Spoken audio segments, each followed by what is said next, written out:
Karena kadang-kadang menurut gue nggak masuk akal juga sih, dia ngabisin banyak tapi dia tahu nggak akan dapat banyak gitu.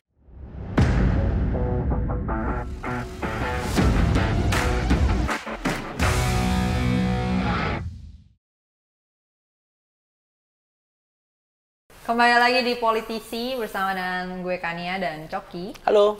Dan kita udah bareng narsum kita hari ini. Ya. Yaitu Valdo Maldini. Valdo Halo. Maldini. Terima kasih. Lagi-lagi nih serial kita. Ya, di beberapa episode ke depan Anda akan melihat orang yang sering main sama kita aja sih. Baru nanti mungkin akan lebih bervariasi.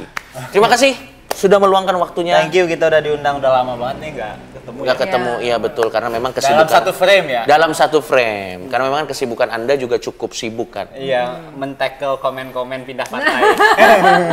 Masa sih masih sampai sekarang? Masih, Pak. Wow. Oh, Udah iya? 2 tahun, Pak. Interesting. Ya That's udah. challenging ya. Challenging Itu sih. challenging. Jadi hati-hati guys kalau mau pindah partai. Betul. Hari ini gue dan Coki udah mempersiapkan topik untuk Valdo.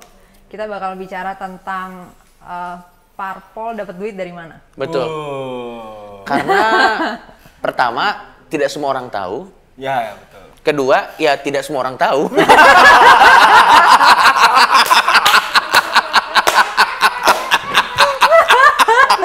Intinya tidak semua orang tahu dari manakah parpol dapat uang. Oke. Dan maksud gua kan nggak main-main, men. Iya. Iya, iya. Biayanya gede, Pak. Biayanya luar biasa besar. Let's say lah, ada partai yang kita nggak usah ngomong partai besar, ada partai-partai yang tidak Baru, terlalu besar ya. atau partai baru, itu pun nggak main-main, men. Benar. Ya iyalah orang Benar. aturannya juga ini. Mungkin Valdo bisa cerita nih. Ah, Aturan untuk partai boleh ikutannya dalam pemilu segala macam. Itu kan banyak banget kan yang harus Benar. disediakan. Dan menurut gua dalam merubah prasangka-prasangka buruk masyarakat pada umumnya terhadap partai politik, ini adalah pertanyaan yang mungkin harus dijawab juga. Iya. Dari mana? Karena kalau ada duitnya mungkin banyak juga yang tertarik ya. Ya bisa, sebenarnya bisa. Tapi maksudnya kan dari mana ini? Siapa yang sokong apa? Dari mana? Apa Yes. segala macam?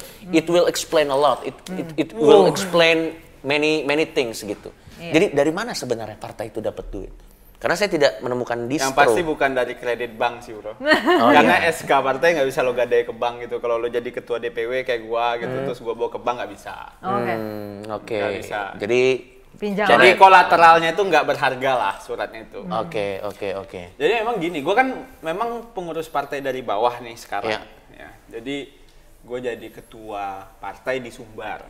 Oke. Ngerasain lah berinteraksi sama DPD, daerah, Iya. cabang gitu. Kalau ada orang yang pengen bilang, gue pengen bikin partai, gue kadang-kadang senyum aja.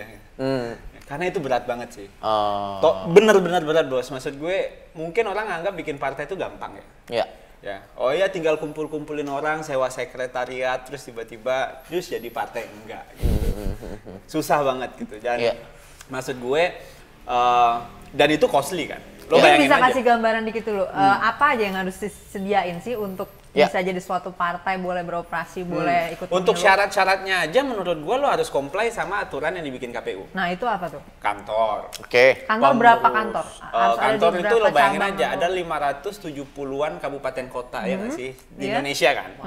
Ya, Lo harus punya kantor di semua itu? Ya harus ada punya semuanya dan itu punya syarat, bos. Nggak bisa rumah gitu, nggak bisa apa misalnya ya lo harus sewa properti lah yang proper gitu loh. Lo nggak bisa tiba-tiba ini kamar gue bisa jadi kantor partai, Iya, nggak ada yang bisa. kosong, oh nggak boleh bisa, gitu. nggak bisa. Wow. Itu aja lo bayangin aja berapa kosnya. Kalau seandainya satu tempat itu lo average 10 juta aja. Ya, Itu ya, nggak ya. kecil kan. Oke, Ya kan? oke, Itu oke. 10 juta lo ya, di Iya, DKI iya, nggak iya. mungkin lah. Dan ini roughly doang, Itu satu. Iya. Yang kedua pasti untuk operasional. Dalam artian sebulan itu lo harus gimana gitu. Berarti setiap partai tuh minimal punya 570-an kantor cabang tadi. Mau nggak mau, kok nggak bisa ikut pemilu kan? Ya kan? Gokil. Iya gitu. Jadi Iya. jadi ini nggak main-main Iya. gitu. Makanya sebenarnya tanggung jawab partai itu gede sebenarnya. Dan sebenarnya kalau seorang politisi itu ketika dia sadar dia udah jadi pengurus partai ya kan, memang politisi ini tipenya banyak, bos. Ada yang pengen gabung partai untuk ikut election doang. Ada yang benar-benar ngurusin partai. Ya. Ya, kalau gua kan tipikal yang ngurusin partai ikutan election ya tergantung survei. Kan gitu aja. Berarti maksudnya lu lebih baik dari yang lain? Enggak juga gitu loh. Enggak juga, Bapak.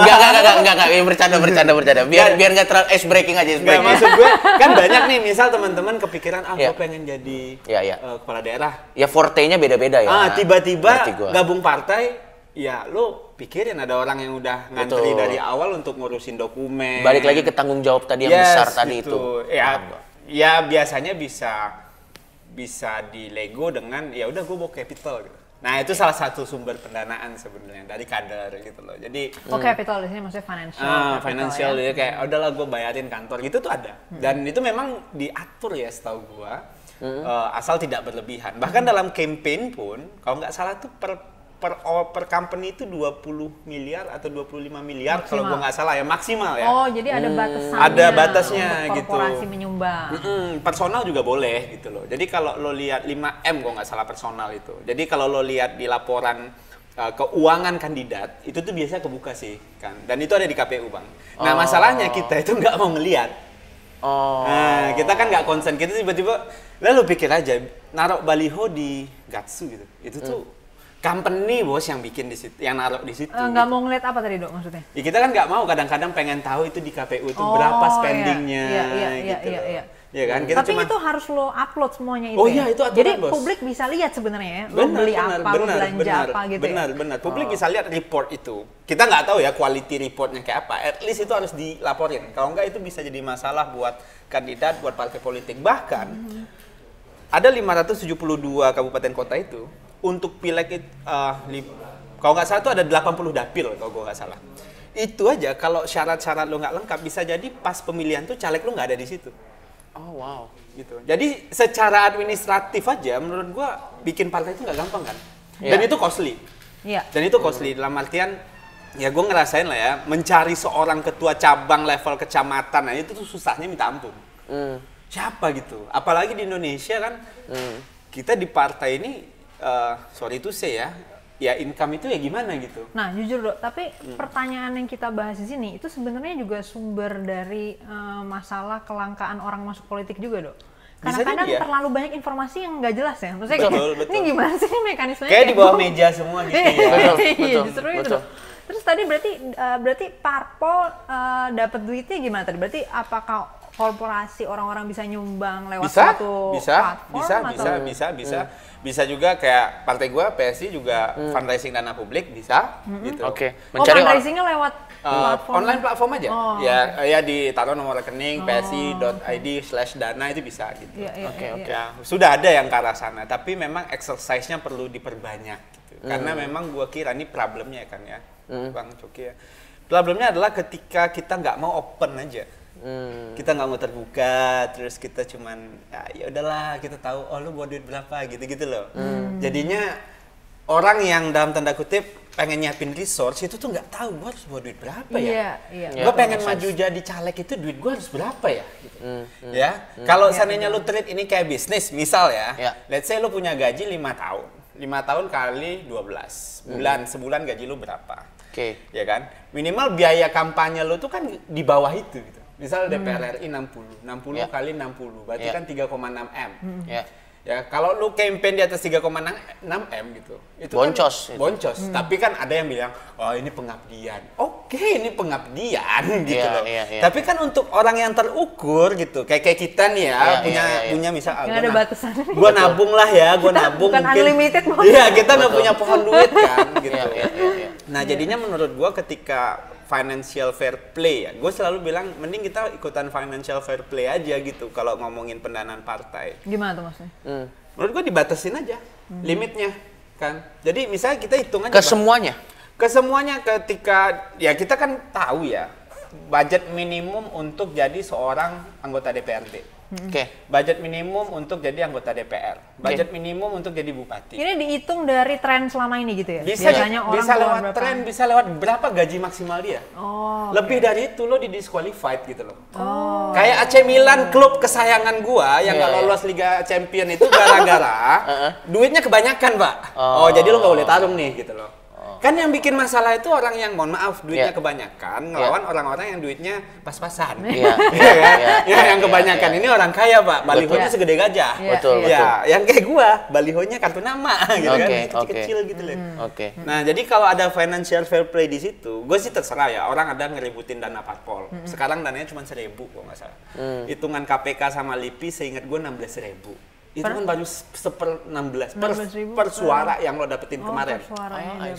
Jadi negara itu juga bantu, Pak. Ada dana bantuan jadi dana partai.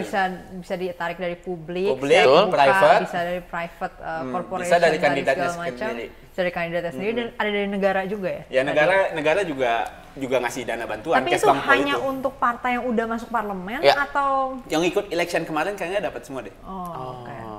Kayak kalau parlemen mungkin dapat ya. Kalau DKI mungkin dapatnya karena DKI ya, dari APBD DKI. PSI kan di DKI nih. Iya, berarti kalau ada wakil ya. Yes, benar. Tapi kalau nggak ada ya bye gitu. Walaupun udah dapat suara kan padahal kan. Yes, PSI dapat 1,8% itu ya di nasional ya nggak dihitung karena nggak masuk parlemen. Karena nggak masuk, dia nggak nyampe ambang.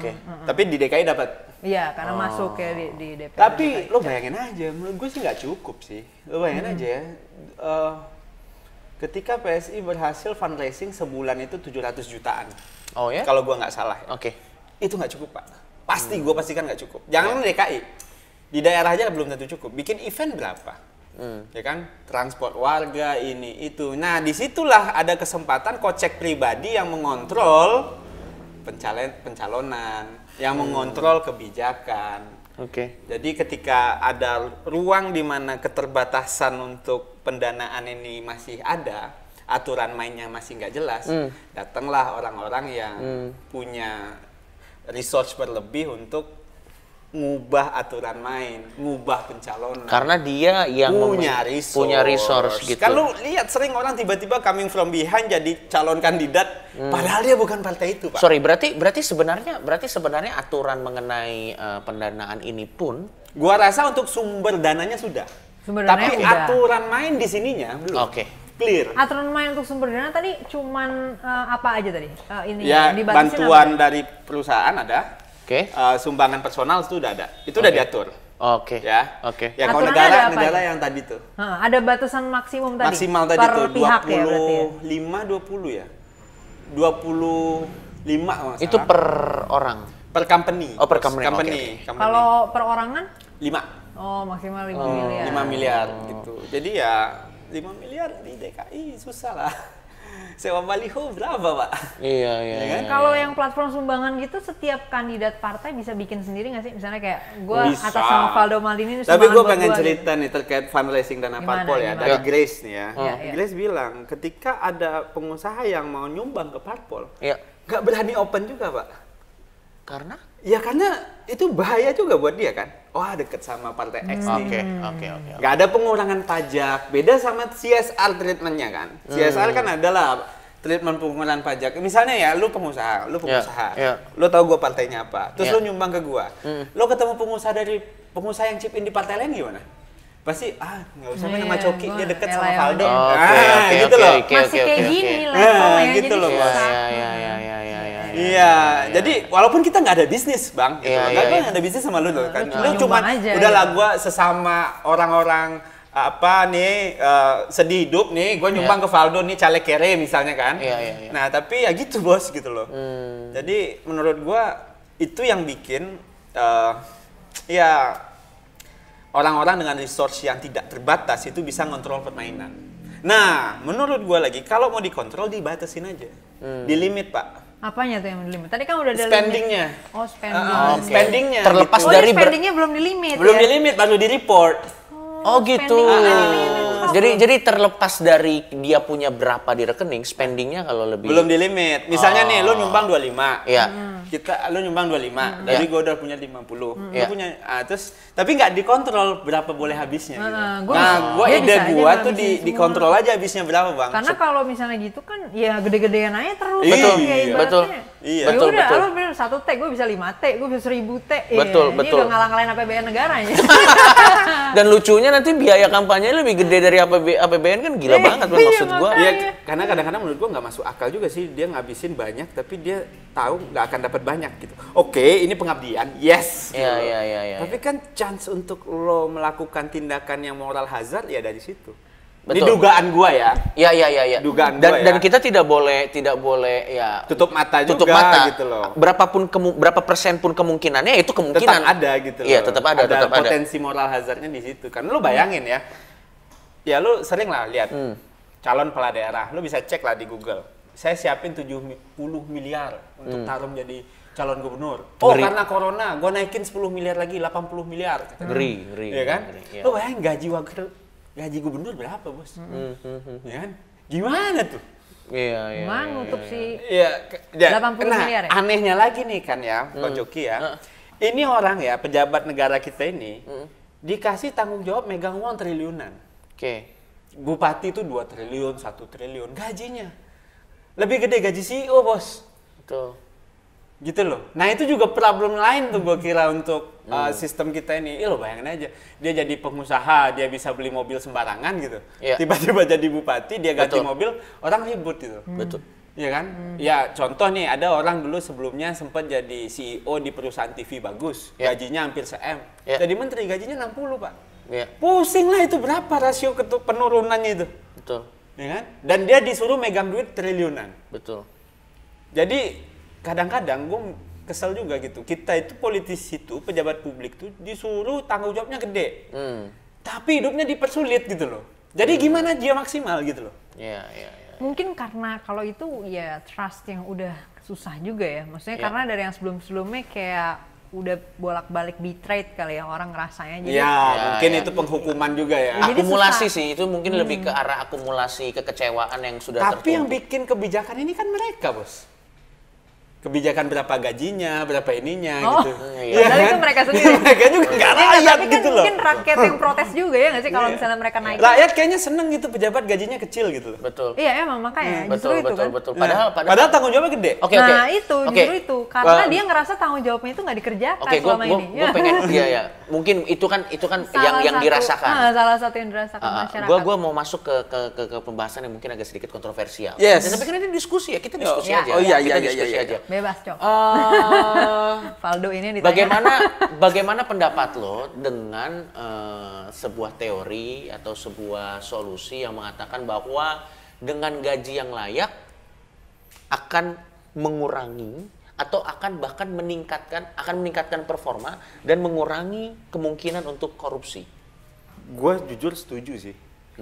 Maksud gue ketika kerja misalnya atau mungkin lo punya dagangan gitu, pasti lo pengen ngasih yang terbaik untuk tim lo kan. Oke. Ya kan. Kalau lo kasih baik, pasti dia kerjanya baik. Pasti dia nggak. Dan itu kalau nggak salah Pak Ahok udah sempat nyobain di Jakarta kalau nggak salah ya. Ketika dia naikin gaji para PNS dan birokrat gitu, dengan harapan tidak adanya potensi dan kemungkinan mereka korup ya. Karena berarti dalam konteks ini ya mereka memang ya harus kenyang dulu baru beradab sih. Tapi di satu sisi Mas, Bang, kan budget negara kita ini, saya ingat sepenglihatan dan mungkin sependek pengetahuan gue ya, itu gede digaji juga. Iya, makanya Itu nah ini masalahnya. menurut gue emang ada 2 isu lagi nih di luar dari si gaji ini sendiri ya. Pertama, kita udah efisien belum sih secara jumlah? Nah, secara birokrasinya udah efisien belum nih? Apa emang kegendutan? Udah ada kementeriannya sendiri, gue lihat reformasi birokrasi. Jadi aneh kan? Reformasi tambah gendut birokrasi. Aduh, gimana bos? Itu kan ibaratnya jadi aneh satu. Jadi efisien secara jumlah. Kalau enggak kan jadi nggak masuk hitungannya juga kan? Kalau misalnya emang ini kebanyakan. Dan PNS nggak bisa lo pecat loh. Nah, itu Iya kan? Oke, jadi secara kita mau ngasih gaji meritokrasi juga nggak bisa jalan nih, ya kan? Karena nggak ada mekanisme pemecatan. Meritokrasi itu bahasa kampanye. Tapi terus yang kedua, isu dari ongkos politiknya itu sendiri, ya nggak sih? Maksudnya kita mungkin perlu mempertanyakan juga kayak kenapa seorang calon harus butuh sekian puluh M, sekian, ya kan sekian T kayak. Kenapa nih yang bikin mahal gitu kali itu juga betul. Ada nggak sih yang bisa dikoreksi untuk jadi dari pengalaman dari pengalaman Anda nih, pengalaman gue bertarung ya. apa yang bikin mahal? Wah, ini pertanyaan yang sangat menarik. Yang bikin mahal itu Mungkin ini ya, kalau gua ngitung kalau operasional itu mungkin gak gede, Bos. Ini tergantung style lo campaign juga sih. Kalau gua mungkin tipikal orang yang mungkin percaya dengan apa? dengan power, endurance, quantity itu bisa menutupi kekurangan di bidang yang lain ya. Kekurangan dana Anda. betul. Jadi lo datengin aja gitu, nggak usah pakai baliho gitu loh. Oke. Nah, tapi kalau pengalaman gue sih yang paling mahal itu kayaknya di hari H sih, saksi hari H tuh lo bayangin aja, gue pernah bertarung di Bogor misalnya ya, Dapil Kabupaten Bogor, TPS 15.000 Pak. 15.000. Dan setiap TPS harus ada saksinya. Itu nggak bisa satu, Bos. Kalau Sania 3 berapa tuh? 45.000 orang. 45.000. Dia kerjanya itu 2 minggu. Wow. Waktunya untuk berdagang lo ambil 2 minggu. Yang sehari mungkin dia dapat duit 100.000. Taruhlah dapat dia sehari itu juga sama lah 100.000. 20 hari berarti 2 juta. Kali 45.000. Berapa nolnya tuh? Gimana? 9 miliar. Nah, 90 dong. 45.000 ya? 90 miliar. Ya, 9M, 90M lah misalnya. 2 juta, Bos. 90 M ya kan 2 juta per orang. Itu Kabupaten Bogor ya, itu Kabupaten Bogor. TPS se-Indonesia itu 800.000. Lo kalikan aja berapa kosnya itu. 800.000 TPS. Ya, gue bingung kalau ongkos saksi gini kenapa nggak ditanggung negara ya? Nah, itu dia kalau bisa ditanggung negara. Pertanyaan besar sih ini pertanyaan besar. Gue pernah ngitungin itu, duitnya tuh cuman butuh sekitar 80 triliunan. 85 triliunan kos pemilu bersih. Dibanding duit negara kita 2.000 triliun, itu kan kecil sekali, Bos. Iya, mendingan kayak ginian ditanggung. KPU itu punya budget seingat gue itu 25 triliun.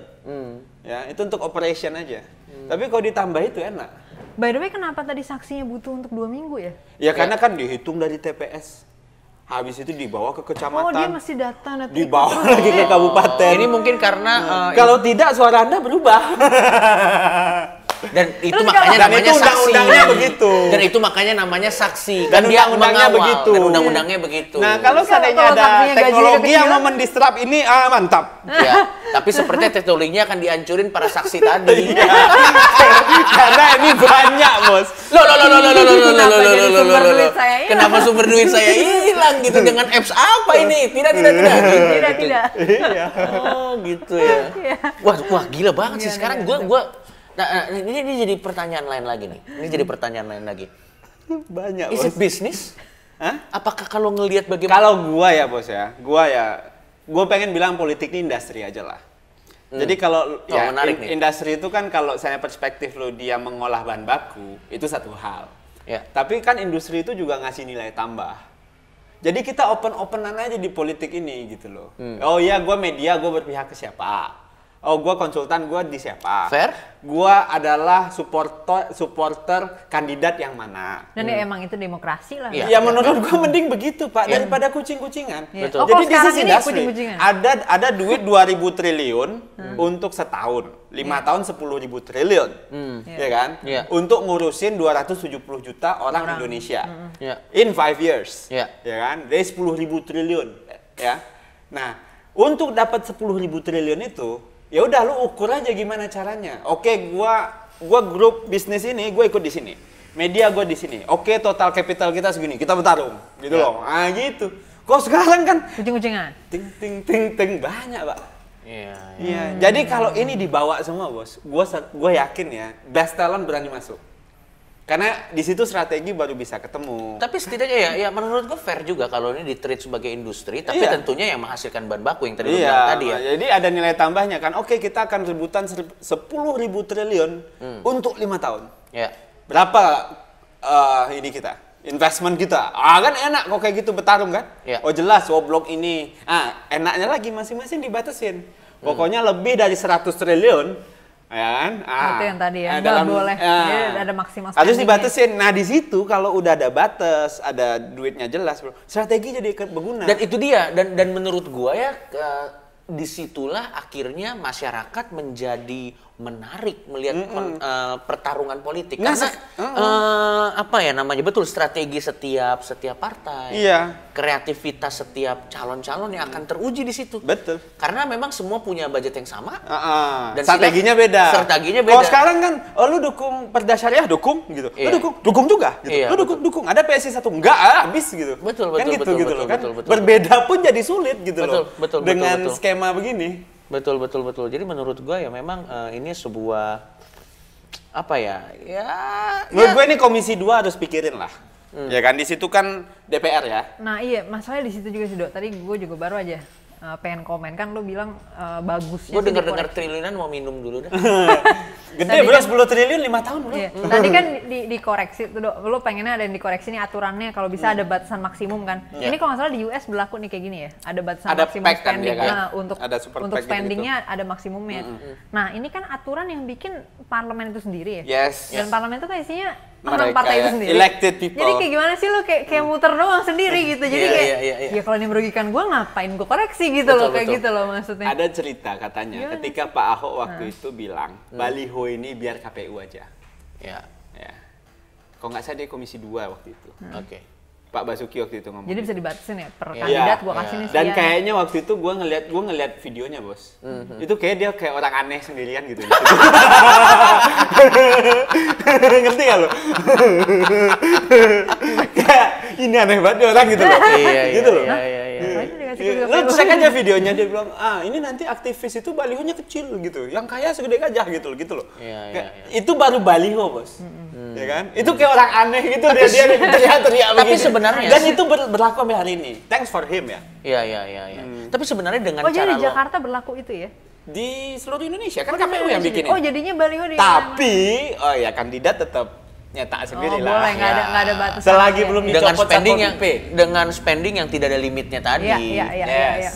Tapi menurut gue the way you put it ya Valdo ya, akhirnya gue sekarang jadi make sense sih kenapa akhirnya jadi banyak yang sebenarnya nggak salah, akhirnya hak semua orang, banyak pebisnis atau orang-orang yang konglomerat luar biasa kaya yang tiba-tiba terjun ke politik gitu, karena ya dia punya resource-nya ya why not gitu. Kenapa enggak gitu. Tapi ini regardless dari kemampuan atau kapabilitas dia dalam memimpin atau apa gitu ya. Tapi gue tertarik tadi dengan apa yang Valdo bilang, kalau ini kita treat as industri, pasti best talentnya pada kesini. Karena misalnya kita ngomong entertainment ya. Kalau di entertainment kan memang jelas ada glamornya kelihatan. Sehingga orang-orang talented tuh kesini. Memang ada orang halu juga ada. Orang aneh juga ada. Orang aneh juga ada. Orang wadau juga ada. Tapi orang cuak ada. Tapi orang-orang talentednya juga ada masuk. Karena mereka merasa bahwa ini tuh make sense. Ini pilihan yang doable, reasonable dan yang lain-lain gitu. Yang penting tadi sih rule of the game itu jelas banget gitu. Itu sih sebenarnya rule of the game-nya sih sejak ya makanya tadi gue bilang kan nggak ada yang tahu kan rule of the game. Kalau kita aja baru cara dapat duitnya dari mana sih? Kalau Pak Presiden ya DPR nggak sanggup ya mudah-mudahan kalau Pak Jokowi berkenan nih jadi legacy dia pasti. Jadi gimana bisa nggak ada aturan yang dia kan bisa ngeluarin peraturan juga kan. Di Indonesia presiden bisa ngapain aja. Gitu ya? Presidensial kita paling kuat kan. Dia bisa ngangkat jaksa agung gitu kan. Dia juga bisa bikin peraturan perundang-undangan. Dia juga megang eksekutif. Somehow gue pikir kalau ada yang kacau juga Pak Jokowi juga yang tanggung jawab. Betul. Dia paling kuat kok presidensial kita. Betul. Jadi kalau menurut gue kalau ini Pak Jokowi pengen ninggalin legacy ini ya, wah ini keren banget sih. Ketika dia pengen pertarungan yang adil. Betul. Dan kalau gue sih nggak lihat dari sisi adilnya ya, sebagai orang dari background kreatif, gue lebih pengen ngelihat pertarungannya ini penuh dengan ide-ide atau terobosan-terobosan. Oh iya Pak. Karena menurut gue satu, big spending belum tentu kreatif. Kadang wadaw aja. Nggak gini, ini harus big spending tuh belum tentu kreatif dan Anda pasti sudah sering melihat dong. Iya dong. Banyak kok orang yang banyak baliho aja gitu. Kalah juga. Kalah juga karena kita lewat. Saya sempat juga kayak gitu. Baliho saya banyak, survei saya cuma 5%. Maksud gue tuh kayak gue sih dari sisi kreatif ya lebih terchallenge dan gue juga sebagai bystander orang yang akan vote lebih tertarik untuk menonton, untuk melihat bagaimana dari calon ini bikin sesuatu yang terobosan. Ataupun kalau dia cuma bagi-bagi duit misalnya ya, ada batasnya bos. Ya kelihatan gimana cerdasnya dia netepin titik paling strategis kalau pengen dikasih gitu. Betul. Dan biasanya di situasi-situasi yang terbatas, di situasi-situasi yang dikontrol, biasanya terobosan-terobosan baru yang luar biasa lahir. Iya, kok nggak brutal bos? Iya, maksud gue kan gini, kenapa akhirnya roda tuh ada? Roda tuh terjadi karena orang capek ngangkat-ngangkat. Akhirnya dia terpaksa bikin inovasi dong. Bener. Capek nih gue ngangkat-ngangkat berry atau apa nih, gue bikin akhirnya terciptalah roda. Jadi memang dengan adanya aturan-aturan gini, jadi kita ada sesuatu yang baru yang menarik yang terjadi lagi. Dan jadi seru aja sih. Jadi seru dan karena kita memilih demokrasi begini. Dan ini brutal sekali gitu loh. Ya maksud gue ini brutal, totally brutal gitu. Somehow kalau orang nanya, menurut politik apa? Politik tuh hobi yang mahal, gue bilang. Gitu jadinya kan? Mahal pak. Gue berpolitik ya, gue nggak malu sama orang punya hobi mobil klasik yang ratusan juta. Oh belum. Kita sekali berkampanye miliaran gitu loh, kan gitu. Betul. Kan? Jadi costly kan. Belum lagi nih soal itu saya ketika lo dibantu gitu kan. Ya mungkin ada orang yang bantu lo kayak ya udahlah, ya for the sake of donasi gitu. Tapi ya nggak semuanya begitu kan. Betul. Dan orang seperti itu jarang kan. Dan menurut lo aja didorong nih politisi muda, ya kan? Emang ada anak muda yang punya duit puluhan miliar, usia 30, selain dagang dia? Iya, betul. Ya, maksud gue kalau dia sekolah, aktif di LSM, konten kreator, kecuali ada ya konten kreator kayaknya banyak ya. Ada yang nikahnya didatengin Pak Presiden kemarin. Ada itu kayak industri kan. Ya, itu sih puluhan miliar udah. Jadi menurut gue sih gitu sih Bang, kalau seandainya ya gue kadang-kadang juga gue pengen ngajakin lu Bang masuk politik. Tapi gue malu gitu. Karena offering gue pasti nggak jelas. Iya kan? Dalam artian teman-teman gue di startup misalnya, bro, lu kan pinter nih gitu. Punya solusi untuk transportasi, jadi startup. Terus gue tawarin politik. Ya gimana? Aturannya nggak jelas. Betul. Iya kan? Betul. Iya. Betul. Oh ya mending gua di sini lah kata dia. Betul. Ya kan? Terus juga beat war-nya tadi nggak ada batasnya. Nggak ada batasnya, bidding terus semakin gede-gede gitu loh. Jadi ini kayak kecuali Anda paman gober ya mungkin oke. Kalau Anda paman gober mungkin Anda oke. Berenang di ulu duit gitu ya mungkin. Bahkan menurut gua teman-teman gua yang punya banyak duit di startup pun ketika diajakin ke sini mikir-mikir Pak. Yang punya banyak duit aja mikir-mikir. Iya lagi-lagi soalnya apalagi kan yang dengan belum. itu benefitnya apa nih? Dan menurut gua yang bikin ini menjadi sulit untuk dirubah, peraturan ketidakjelasan ini sudah bertahun-tahun, berpuluh-puluhan tahun terjadi sehingga menjadi hajat hidup banyak orang. Betul. Sehingga pada saat ingin dibikin banyak yang merasa terganggu. Contoh ya saksi yang tadi. Mungkin nggak semua ya, mungkin nggak semua. 45.000 orang akan terganggu. Itu baru Kabupaten Bogor loh. Betul. 45.000 orang kemungkinan akan jadi ojek online. Akan masuk pendaftaran baru mungkin karena akhirnya ya pekerjaan saya diganti apps gitu tuh. Mungkin. Tiba-tiba KPU-nya mungkin di demo tiap hari, Pak. Ini ya persatuan saksi se-Indonesia gitu ya. Betul. Saksi TPS. Oke, berarti memang ya. Masih banyak lah. Maksud gue ya kita baru 23 tahun ya pasca runtuhnya Orba ya. Dan ini perlu kita exercise terus. Tapi yang gue seneng itu aja bos. Ketika lu berdua ngajakin ngomongin ini, at least ada yang ngomongin. Iya.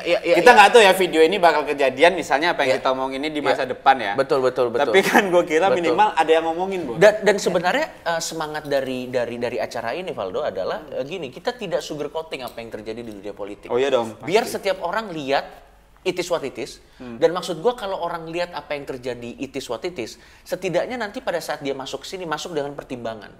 Masuk dengan menghitung. Setuju, jadi tidak ada lagi kasus-kasus dia kalah jadi gila. Maksud gue kayak come on lah, ayo. Gue juga nggak berani ngajakin orang-orang, guys. Betul. Lu kalau dan jangan judging ya. Please jangan judging teman-teman kita yang kalah terus dia jadi gangguan mental karena ya 80M bos. Gua aja dengerin minum main gila lu. Makanya gue tuh kalau ditanya kan Bang Coki ya, lu pengen gak sih anak muda politik? Gak semua sih.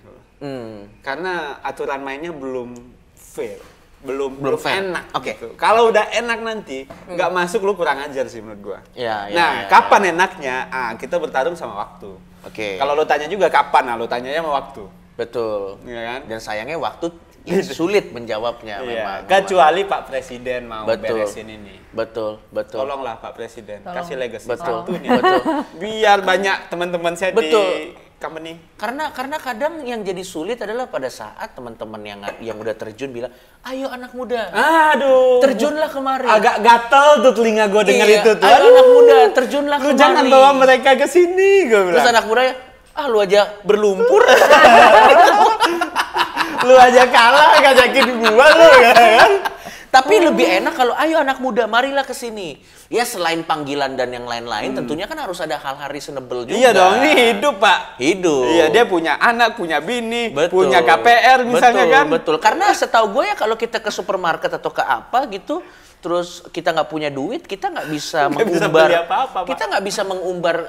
Kamu tahu yang bikin kebijakan ini siapa? Nggak bisa, tetap harus bayar pakai duit gitu ya. Udahlah memang. It is what it is. Gitu sih. Menarik pembahasan yang menarik. Gue jadi ngerti. Mudah-mudahan dipikirin sama Pak Presiden. Betul. Dan kalau memang berubah, gokil sih. Oh, goks ini. Gue yakin lu maju yakin. Nggak maju lu kalau ini berubah. Ya kita cari yang lain. Atau setidaknya generasi-generasi yang brilian jadi berpikir untuk masuk gitu. Karena lebih jelas. Karena jelas itu. Karena kalau udah dijelasnya udah. Karir itu jadi menarik kalau jenjangnya atau cara itunya jelas kan. Jelas, Pak. Kalau nggak jelas ya udah. Kalau di sini ganti ketum, ganti karir. Benar. Hari ini. Benar. Oke. Cukup segitu dulu kali ya. Iya. Faldo ada ini nggak closing pesan buat teman-teman yang nonton?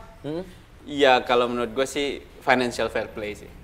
Ya, jadi ini berarti buat menurut gua apapun masalah demokrasi ini terkait SDM terkait ini, kalau masalah pendanaan ini clear, fair gitu. Gua yakin ini rentetannya panjang. Ya, semuanya akan jatuh pada tempatnya ya. Iya. Semua akan jatuh pada tempatnya. Kita bilang politik masalahnya ini banyak, gue sepakat. Ya. Demokrasi kita nggak berkualitas, gue sepakat. Tapi salah satu akar masalah. Tapi kalau ini ya kan kalau boleh dipukul, ditembak ini satu, Bang. Ya. Nah, ini selesai nih. Yakin gua. Oke. Hakul yakin. Woi, hakul yakin. Benar. Dan tidak akan ada lagi orang-orang yang punya duit tapi aneh yang masuk.